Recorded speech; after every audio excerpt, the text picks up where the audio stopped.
지난해 8월 비자림로 확장 공사가 본격 시작되면서 환경과 경관훼손 논란이 전국적으로 확산됐습니다. 이때 제주도가 가장 먼저 내세웠던 논리가 바로 이 환경 영향 평가를 거쳤기 때문에 문제가 없다는 것이었습니다.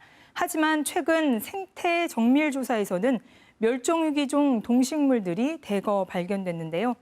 탐사K는 과연 이번 사례가 비자림로만의 문제일까라는 데 의문을 가지고 대규모 개발 사업에 대한 환경 영향 평가 실태를 추적했습니다.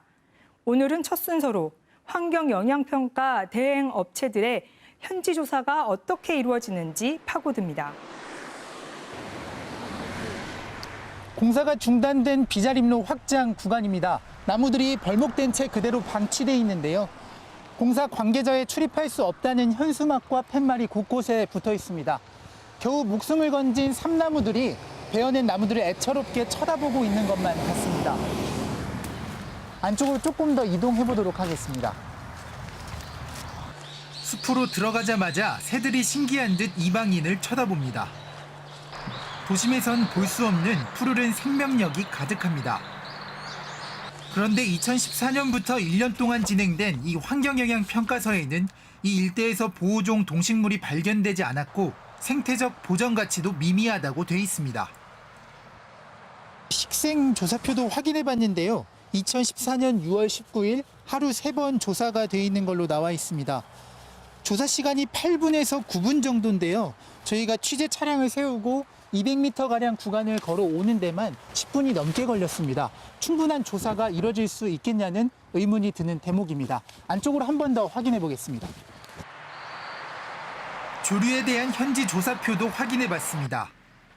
2014년 6월 18일과 19일 이틀에 걸쳐 각각 3시간에서 5시간가량 진행된 조사. 그런데 조사자가 조류 전공자가 아닌 식물 기사라고 명시됐습니다. 문제가 많다고 보죠. 생물 쪽 담당자가 당연히 이렇게 파트별로 이렇게 돼야 되는 게 맞고. 조류 전문가가 울음소리만 듣고 멸종 위기종인 팔색조와 긴꼬리 딱새, 붉은 해오라기 등을 잇따라 발견할 수 있었던 이유입니다. 제가 30분만 조사했을 때도 16종의 새를 발견했거든요. 이해가 안 되는 평가입니다. 정말 실망스럽고요. 최근에 환경영향평가 심의위원회를 통과한 중국 기업의 1조 원 규모 2호 유원지 조성 사업에 대한 현지 조사표는 더 황당합니다. 도내 대행업체가 부산의 한 업체에 맡겨 진행한 종물 조사표인데요. 조사자가 육상동물 현재 조사를 시작했다고 한 시간은 오전 7시 40분과 50분으로 기재돼 있습니다. 그런데 취재진이 보고서에 첨부된 항공권을 분석한 결과 당시 제주도에 도착한 시간은 오전 8시 7분으로 확인됐습니다. 하늘 위에서 조사라도 했다는 걸까요?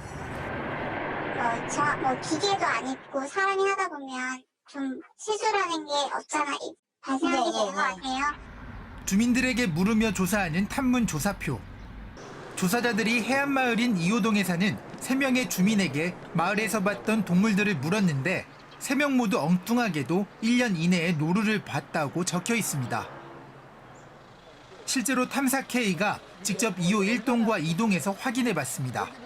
이 마을의 터줏대감인 노인 회장도 노루란 건 여기서 본 적도 없고 그럼 터무니없는 이야기다. 마을에서 한평생을 살아온 80대 할머니도 혹시 이 동네에 사시면서 노루 보신 적 있으세요? 아니 목장에 댕기면 보지. 아니 이 제주도 말고 이 2호동 이호동엔 노루 안 와봤어. 밭일 하시던 할머니는 노루가 있냐는 질문 자체가 황당하다는 반응입니다. 아니 산에 있죠. 예, 산에는 있는데. 예, 산에는 있어도 해볼 바에는 없어요. 인근의 2호 2동 주민들에게까지 물어봤습니다. 아, 2호동에 사시면서 보신 적이 있어요? 그전에는 내려왔어요. 그전이라면 한 30년 전에. 아, 그랬어요? 요즘은 여기 노래가 어떻게 옵니까? 길이 저렇게 나오가. 현재로서는 이제 가능성이 희박하다고 봅니다. 왜냐하면 도로가 많이 이제 나 있고 또 그거로 인해서 이제 고립되다 보니까 그 지역에는 서식하기가 되게 곤란한 그런 지역으로 이제 판단이 되고 있습니다. 중국 기업이 송악산 일대에서 추진했다 경관 사유화 논란이 일었던 송악산 뉴 오션타운 사업. 2014년 환경영향평가 보고서에는 다양한 곤충류가 서식하기 적합하지 않고 멸종 위기종인 애기뿔 솥동구리도 발견되지 않았다고 적혀 있습니다. 그런데 배설물 위에서 분주하게 움직이는 솥동구리. 당시 한 심의위원이 호텔이 들어설 부지에서 발견했습니다. 이걸 체계적으로 해야 되는데 우리나라는 영업업체에서 그런 수준이 안 돼요. 안 되고 또 제일 중요로 돈도 많이 없기 때문에 아주 큰 사업이라면 철두철미하게 그걸 해야 되는데 이에 대해 대행업체들은 절차가 진행 중인 사안이라며 공식 인터뷰를 거절했습니다. 그러면서 환경영향평가법상 구체적인 조사 방법이나 시간에 대한 규정은 없다며 문제될 게 없다고 해명했습니다. 내일은 제주의 환경이 누구의 손에 움직이는지 사업자와 대행업체와의 관계를 보도해드리겠습니다. 탐사K입니다.